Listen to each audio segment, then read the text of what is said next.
Well, thank you very much. And today we're very thrilled to swear in the new chairman of the Securities and Exchange Commission, Paul Atkins. He's a fantastic man and with great experience, but he's, above all, he's very smart. Congratulations to Paul, his wife, Sarah, and his entire family who are with us today. Thank you very much, and congratulations. Thank you. Great job. That's great, Sarah.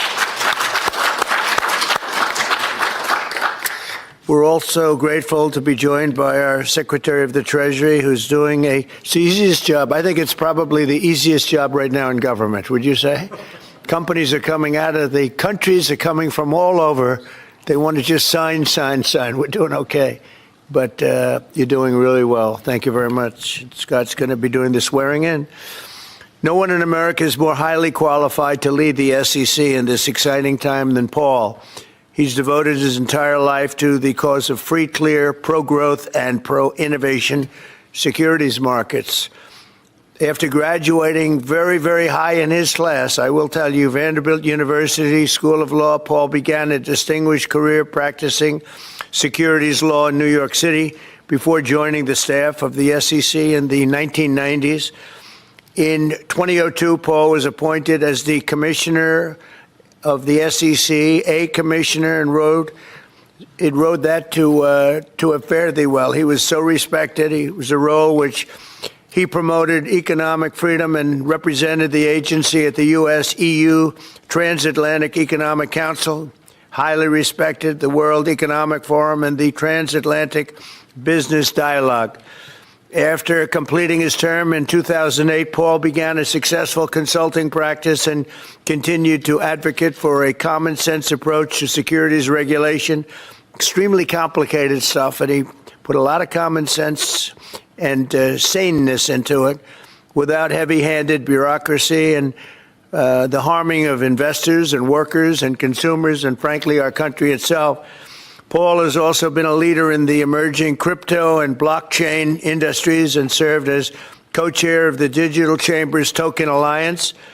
He's the perfect man to lead this agency at a time when crypto innovators are urgently in need of, and they want so badly, they want it to happen, regulatory certainty and clear rules of the road. In addition to helping build this new framework that will allow the United States to maintain its financial and technological dominance long into the future, Paul will end the weaponization of the SEC and stop the lawless enforcement practices that occurred during the Biden administration. They were vicious people. They were vicious and horrible for our country. Paul is passionate about protecting American liberty and American economic leadership. And we are truly grateful and honored that he has answered the call of public service, as he always has. He's a man that just, we were looking for the right person for this very important job, and just he was at the top of everyone's list. So, Paul, I want to congratulate you and your family. You have an incredible family, and you have an incredible father and husband. I can say that, I think, I'm pretty sure I'm right about that. If I'm not, please speak up now.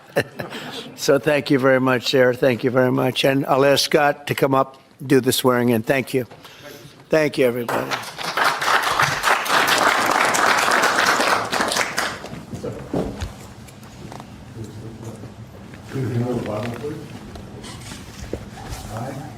I, Paul, do solemnly swear that I will support and defend the Constitution of the United States against all enemies, foreign and domestic, that I will bear true faith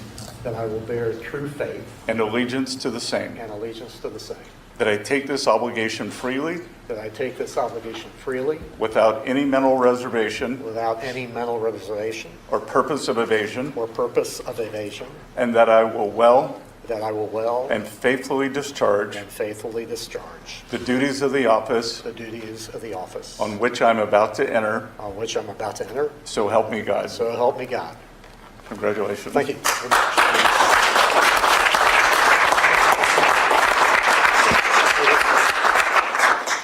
Well, thank you all very much, and especially thank you, Mr. President. I'm really honored by your trust and confidence that you've placed in me to head the SEC. But I really must say the Oval Office has never looked better. One could really describe it as glistening, and I've heard stories about it, and it's true. It's the touch of a confident president leading with optimism towards an American golden age. So thank you for that. And so to my wife, Sarah, and to our sons, Stuart, Peter, and Henry, thank you all for your steadfast love and support. I'm grateful for the sacrifices that each of you have made to enable me to serve America. And thanks to Secretary Bessent for administering the oath as well. But a note about my family real quickly. Today would have been my father's 114th birthday. Colonel Atkins was a veteran of World War II and Korea. And yesterday would have been my late mother's birthday. So it seems altogether fitting to honor them and the example that they've set so that their son could stand here speaking to you all today. So to my friends, my family, my colleagues who've worked with me throughout my career and helped make my appointment by President Trump even possible, thank you for your work and dedication. There are many who quietly serve the nation in mostly unsung roles, and I continue to be the beneficiary of your professionalism and good judgment. So at the helm of the SEC, I can confidently say it is a new day. It's time for the SEC to end its waywardness and return to its core mission that Congress set for it: investor protection, fair, orderly, and efficient markets, and capital formation. I will work to protect investors from fraud, keep politics out of how our securities laws and regulations are applied, and advance clear rules of the road that encourage investment in our economy to the benefit of Americans. A top priority of my chairmanship will be to provide a firm regulatory foundation for digital assets through a rational, coherent, and principled approach. We will work to ensure that the United States is the best and most secure place in the world to invest and to do business. So, Mr. President, again, thank you very much for your graciousness in extending such a warm welcome to my family and me today in this storied room. I look forward to working with you, with colleagues in your administration, and with Congress to advance your agenda to bolster the economy and build on U.S. leadership of the global markets. So thank you very much. Thank you. Congratulations. Thank you very much. Thank you very much. Pleasure. Any questions for Paul? Mr. Atkins, if I may, can you provide, what is your sense of how the CFTC and the SEC will differ when it comes to crypto regulation? I hope that we won't. Brian Quintenz, whom the president has nominated, is a great guy. I've known him for years, and I intend to work closely with him, and I really look forward to his leadership there. I think there's no reason why the two agencies can't be working cheek to jowl on these issues for the American investor and the American economy. Mr. Atkins, do you have a view on Chinese listed stocks on the U.S. exchanges? Well, that's subject of statute, and Congress has acted, and I look forward to diving into those issues. Mr. Atkins, do you have a sense, will the Democratic commissioner continue in her role? Her term, I guess, goes through, it ended last year, and I guess she can hold over till the end of the year, so it's up to Mr. President and then Congress to deal with that.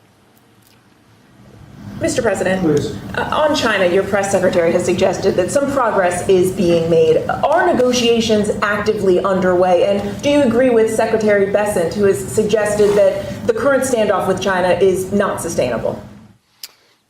We're doing fine with China. We're doing fine with almost every country. Everybody wants to have involvement with the United States. As you know, we were losing $5 billion a day during the Biden administration, during that last year, was a horror show, what they were doing on trade, $5 billion a day. And now we have it down to a very low number because we're getting 25% from the automobile industry, from autos. We're getting 25% for steel, 25% for aluminum, and we're getting the baseline of 10%. And think of it, we're losing almost $2 trillion on trade.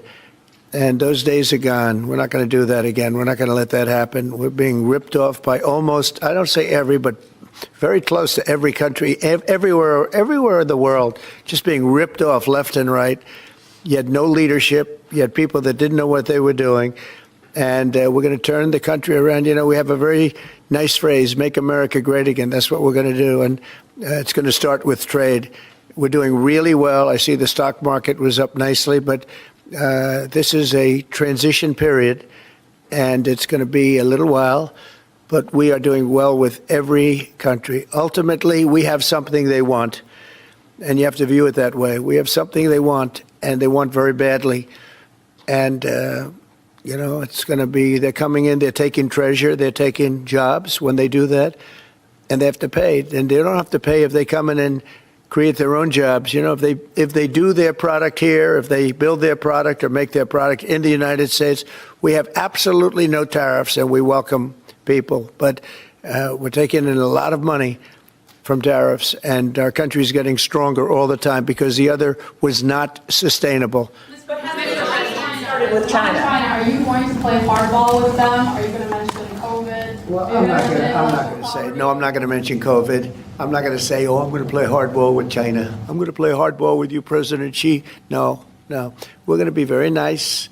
They're going to be very nice, and we'll see what happens. But ultimately, they have to make a deal because otherwise they're not going to be able to deal in the United States. And we want them involved, but they have to, and other countries have to make a deal. And if they don't make a deal, we'll set the deal because we're the ones that set the deal. Scott and Howard and myself and others, we're going to be setting the deal, and it'll be a fair deal for everybody, and it'll be, I think it's a process that's going to go pretty quickly. We've spoken to many, many countries, and we're getting their views on things. There are a lot of things. They have VAT taxes. They have everything you can have. Don't forget, as an example, the European Union was set up to take advantage of the United States. That's why it was set. And they've done that, but they're not doing that anymore. Yeah. Mr. President, will you prevent Hamas from having any role in governing a post-war Gaza? And will Hamas have to be permanently eradicated for a ceasefire to be reached? Well, we're not going to let Hamas do that, and we're going to see what happens with Gaza. But we've made a lot of progress in the Middle East, tremendous. Should have never happened. That date, that very special date, October 7th, should have never happened. It would have never happened if I were president. But we'll be stopping that whole situation. Yeah, please. Earlier today, Treasury Secretary Besson suggested that with tariff rates as high as they are now, it's effectively an embargo of trade between the United States and China. Do you see it that way? That's true. 145% is very high, and it won't be that high. It's not going to be that high. It got up to there. We were talking about fentanyl, where, various elements built it up to 145. No, it won't be anywhere near that high. And what level do you think it'll come down to if you haven't? It'll come down substantially, but it won't be zero. It used to be zero. We were just destroyed. China was taking us for a ride, and just not going to have. It's not going to happen. We're going to be very good to China. Have a great relationship with President Xi.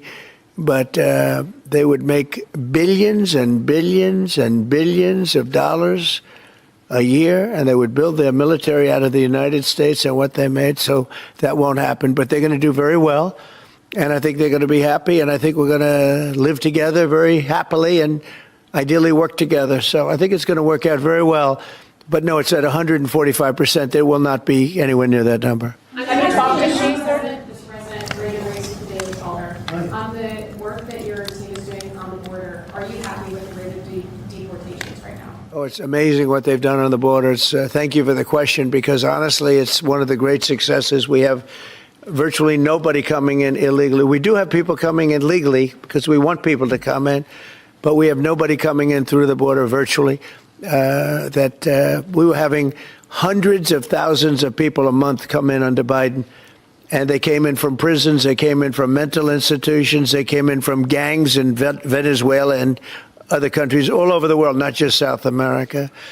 They were emptying their prisons into the United States. Venezuela emptied its prisons out, but many countries emptied their prisons into the Congo, as an example, in Africa, emptied their prisons into the United States. And we're getting them out, and I hope we get cooperation from the courts, because, we have thousands of people that are ready to go out, and you can't have a trial for all of these people. It wasn't meant, the system wasn't meant, and we don't think there's anything that says that, look, we are getting some very bad people, killers, murderers, drug dealers, really bad people, the mentally ill, the mentally insane. They emptied out insane asylums into our country. We're getting them out, and a judge can't say, no, you have to have a trial. The trial's going to take 2 years, and no, we're going to have a very dangerous country if we're not allowed to do what we're entitled to do.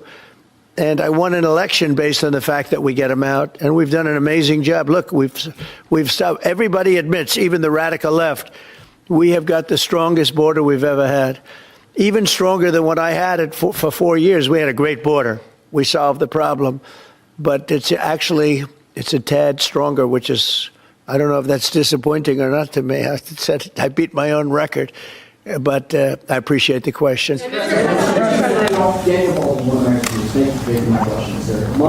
you, Daniel.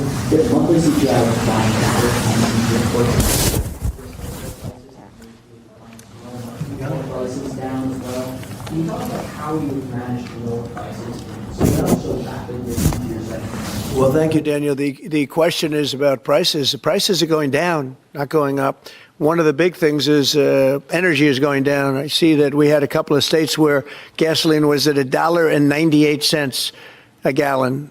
Nobody thought they'd see that for years, maybe, and that's a big thing.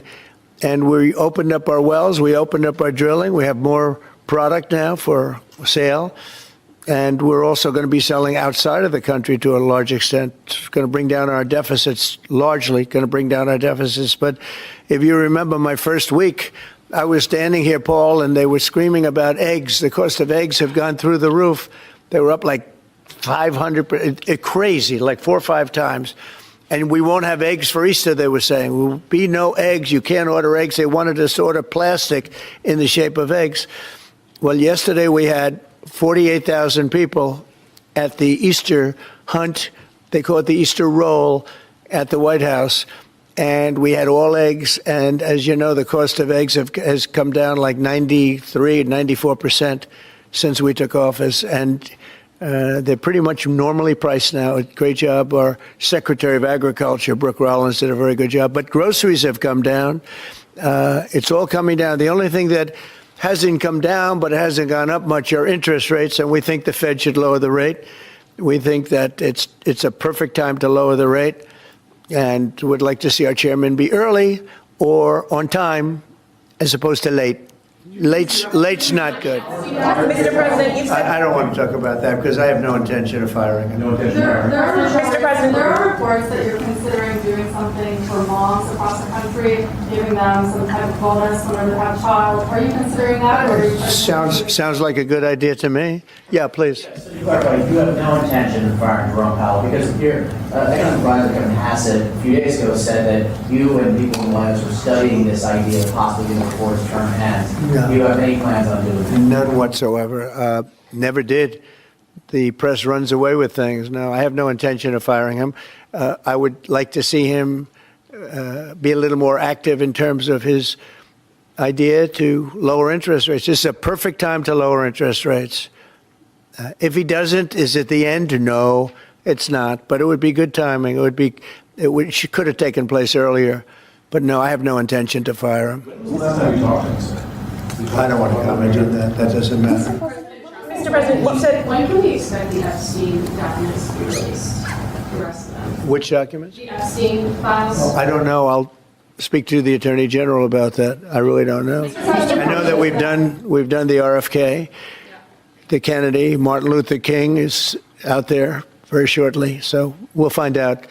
But we've really announced we're doing them in full transparency. You know, when we did JFK, people were saying, "Oh, maybe it wasn't all; it was all," and people actually went up to the office and they looked at some things that were, you know, not really easily available, and they were amazed that we gave it all. And I don't know if it solved any problems for people. People still have questions one way or the other, but that I'm not. But 100% of all of these documents are being delivered. Yeah, please. Mr. President, you said you're ultimately going to make a deal with China, but where do things stand right now? Have you talked to him? My